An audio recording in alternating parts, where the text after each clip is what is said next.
சரண்யா அன்புமணி அவர்கள்.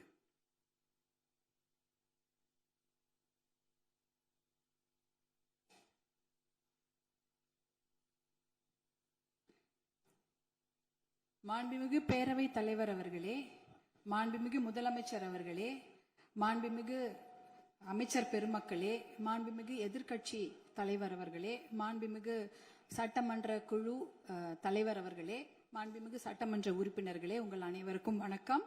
தமிழ்நாடு சட்டப்பேரவையில் மேதகு ஆளுநர் அவர்கள் ஆற்றிய உரைக்கு நன்றி தெரிவிக்கும் தீர்மானத்தின் மீதான விவாதத்தில் பங்கேற்று பேச வாய்ப்பு அளித்தமைக்கு எனது நன்றியை தெரிவித்துக் கொள்கின்றேன்.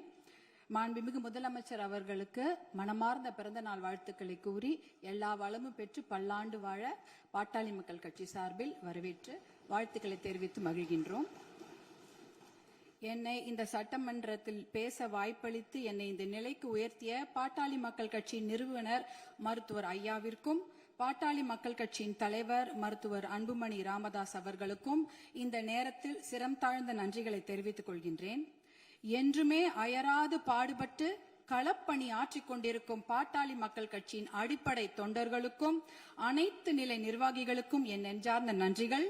என்னுடைய தேர்தல் வெற்றிக்கு உறுதுணையாக நின்ற அனைத்து கூட்டணி கட்சி தலைவர்களுக்கும் எனது மனமார்ந்த நன்றிகளை இந்த நேரத்தில் உரித்தாக்குகிறேன். என்மேல் அன்பும் பாசமும் நம்பிக்கையும் வைத்து எனக்கு வாக்களித்த எனது தர்மபுரி சட்டமன்ற தொகுதி வாக்காளர் பெருமக்களுக்கும் அனைத்து சகோதர சகோதரிகளுக்கும் என் மனமார்ந்த நன்றிகள்.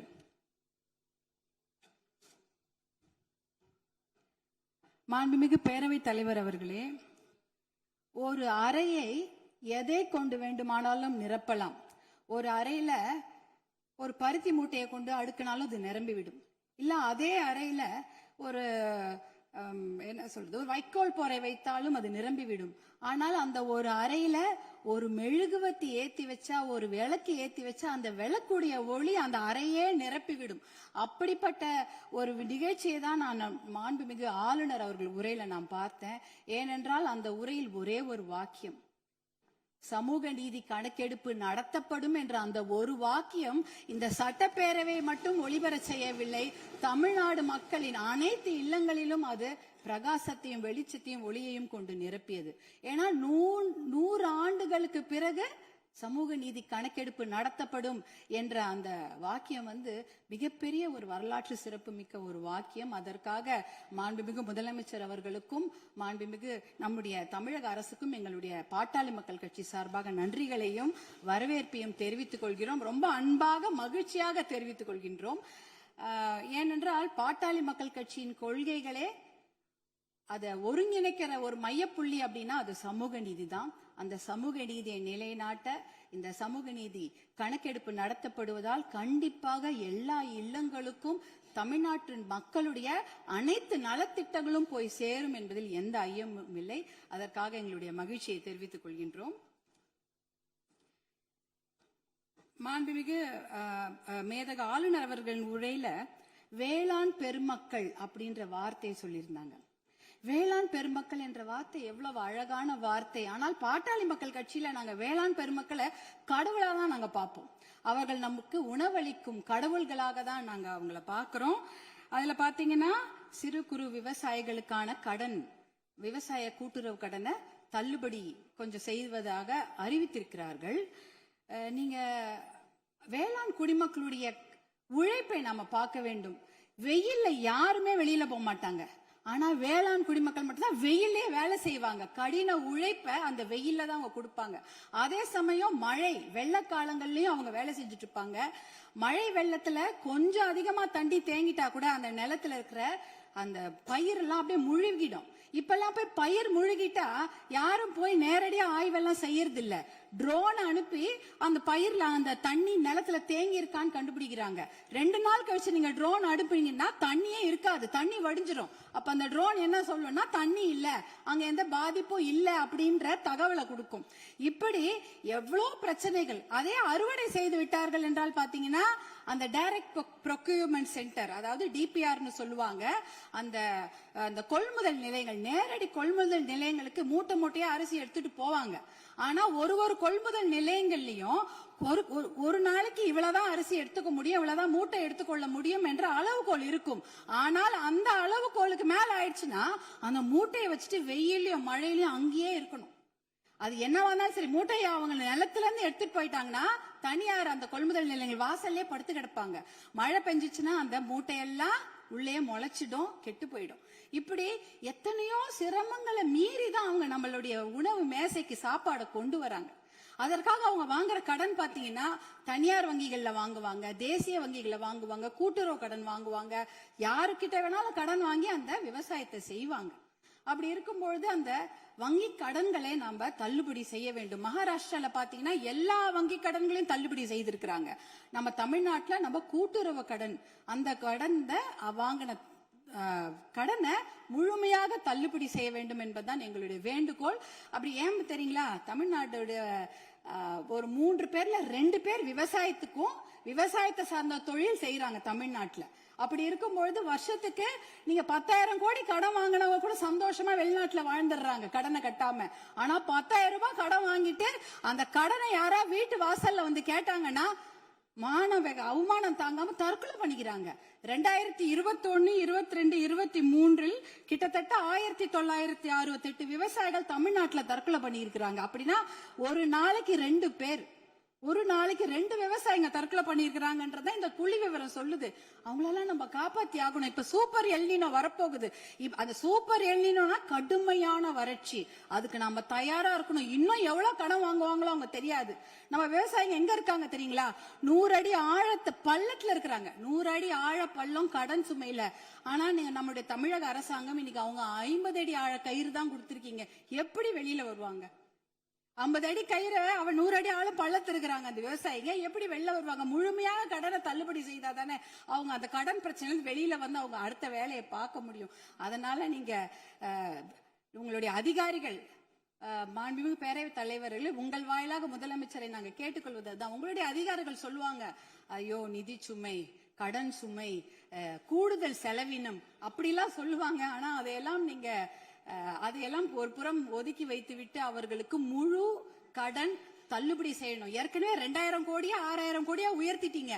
இன்னும் ஒரு 18,000 கோடியா அந்த கடன் தள்ளுபடி, கூட்டுறவு கடன்களை மட்டும் தள்ளுபடி செய்யுங்க. ஏன்னா ஏற்கனவே அவங்க 1 வருஷத்துக்கு தான் தள்ளுபடி செய்திருக்கிறீங்க. அதற்கு முன்னால ஒரு 2 வருஷம் கடன் அவங்க வாங்கி வச்சிருக்கிறாங்க. அந்த கடனையும் முழுமையாக தள்ளுபடி செய்தீர்கள் என்றால் அவங்க கண்டிப்பாக எத்தனையோ கடுமையாக உழைக்க தயாராக இருக்கிறார்கள். அவங்களுக்கு அந்த ஒரு ரெஸ்பெக்டை நம்ம கொடுக்கணும், அவங்களுக்கு அந்த நிவாரணத்தை நாம் தர வேண்டும் என்று உங்களை எல்லாம் நாங்க அன்போடு கேட்டுக்கொள்கின்றேன். அடுத்ததாக பாத்தீங்கன்னா, தமிழ்நாட்டில் 2026ஆம் ஆண்டில் ஆட்சி மாற்றம் ஏற்படுவதற்கு காரணமாக இருந்தது பெண்கள் மற்றும் குழந்தைகளுக்கு எதிரான குற்றங்கள் கட்டுப்படுத்தப்படாமல் அதிகரித்ததுதான். ஆனால் ஆட்சி மாற்றம் ஏற்பட்ட பிறகும் அதே நிலை தொடர அனுமதிக்க கூடாது. பொறுத்தது போதும், நம்ம இனிமேல் பொங்கித்தான் எழ வேண்டும். ஏனென்றால் ஒரு பழமொழி சொல்வாங்க, அரசன் அன்று கொள்வான், தெய்வம் நின்று கொள்ளும் அப்படின்னு சொல்லுவாங்க. இன்னைக்கு நம்ம குழந்தைங்க மேல கைய வச்சவங்கள நம்ம சும்மா விடக்கூடாது. நம் பெண்கள் மேல் கை வைத்தவர்கள் சும்மா விடவே கூடாது. இதுக்கு மேல நம்ம பொறுமையா இருக்கிறதுல அர்த்தமே கிடையாது. துபாய், அரபு நாடுகள், இல்ல சிங்கப்பூர் போன்ற நாடுகள்ல எல்லாம் இப்படிப்பட்ட கொடுமையான குற்றங்களை செய்தவர்களுக்கு உடனடியாக சட்டப்படி மரண தண்டனை கொடுக்கிறார்கள். அந்த மரண பயத்தையும் உயிர் பயத்தையும் தப்பு செய்தவங்களுக்கு நம்ம கொடுக்கணும். அப்படி இருந்தாதான் இந்த பெண்கள் குழந்தைகளை காப்பாற்ற முடியும். வேற வழியே கிடையாது. ஏன்னா அவங்க நினைச்சிட்டு இருக்கிறாங்க, இன்னும் ஒரு 5 வருஷம் பொறுமையா கேஸ் ஆடிக்கிட்டே போலாம், பொறுமையா வெளில வந்துடலாம், இந்த கோர்ட் இல்லைன்னா அந்த கோர்ட், அந்த கோர்ட் இல்லைன்னா அதுக்கு மேல கோர்ட்னு போய் அவர்கள் வெளியில வந்து விடுவார்கள் என்ற தைரியத்துலதான் இவ்வளவு பெரிய தவறுகளை செய்கிறார்கள். அவர்களுக்கு அந்த உயிர் பயத்தை, குழந்தைகள் மேல் கை வைத்தவர்களுக்கும் பெண்கள் மேல் கை வைத்தவர்களும் அந்த உயிர் பயத்தை கொடுத்தாதான் இனிமேல் அந்த தவறை செய்ய மாட்டாங்க. அதுக்காக இனிமேல் நாம பொறுத்தது போதும், பொங்கி எழ வேண்டும் என்று மறுபடியும் நான் உங்களை வேண்டி விரும்பி கேட்டுக்கொள்கின்றேன். அப்புறம் தருமபுரி மாவட்டத்திற்கு ஒரு என்னுடைய கோரிக்கைகள், தருமபுரி காவிரி உபரிநீர் திட்டத்தை உடனடியாக அறிவிக்க வேண்டும். தருமபுரி மாவட்டம் பார்த்து மிகவும் பின்தங்கிய மாவட்டம், ரொம்ப வறட்சியான மாவட்டம். அங்க நாங்க நிலையங்களோ கட்டிடங்கள் எல்லாம் கேட்கல, குடிக்கிறதுக்கு தண்ணி கேட்கிறோம். ஒரு ஆளுக்கு ஒரு குடம் தண்ணி கூட கிடையாது. ஒரு ஆளுக்கு ஒரு குடம் தண்ணி கூட கிடையாது. தருமபுரி மாவட்டத்தில் 2 பெரிய ஆறு ஓடுது. காவிரி ஆறு ஓடுகிறது, தென்பெண்ணை ஆறு ஓடுகிறது. ஆனா அதுல இருந்து தண்ணி அவங்களால குடிக்க முடியாது. ஏன்னா அந்த தண்ணி அவங்க வீட்டுக்கு வராது, பார்க்க தான் முடியும். நேரா பாப்பாங்க, ஆறு எதிர்க்க ஓடும், தண்ணி வீட்டுக்கு வராது. இப்படிதான் அதனோட நிலைமை. அந்த தர்மபுரி காவிரி உபர்நீர் திட்டத்தை செயல்படுத்தினாங்கன்னா கண்டிப்பாக தண்ணி வந்து அவங்களோட ஏரி குளங்களை நிரம்பிவிடும், எத்தனையோ குடும்பங்கள் பிழைத்து விடும். அது ஒரு அந்த திட்டத்துக்கு நீங்க புளோரோசிஸ் கூட, புளோரைடு கூட தர்மபுரி மாவட்டத்தில் இருக்கு. எல்லாருடைய பல்லும் கருப்பு கருப்பா இருக்கும், மஞ்சள் கலரா இருக்கும் தர்மபுரி மாவட்டத்தில் மக்கள். அது பாத்தீங்கன்னா அந்த புளோரோசிஸ் என்ற ஒரு தன்மை, அதெல்லாம் குறைக்கணும்னா நல்ல தண்ணியை கொடுங்க. தர்மபுரி காவிரி உபர்நீர் திட்டத்தை நீங்கள் செயல்படுத்துமாறு அன்போடு கேட்டுக்கொள்கின்றேன். அடுத்தது தர்மபுரியில சிப்காட் தொழிற்பேட்டை அனௌன்ஸ் பண்ணி 18 வருஷம் ஆச்சு. 2 முறை அதுக்கு திறப்பு விழா பண்ணியாச்சு.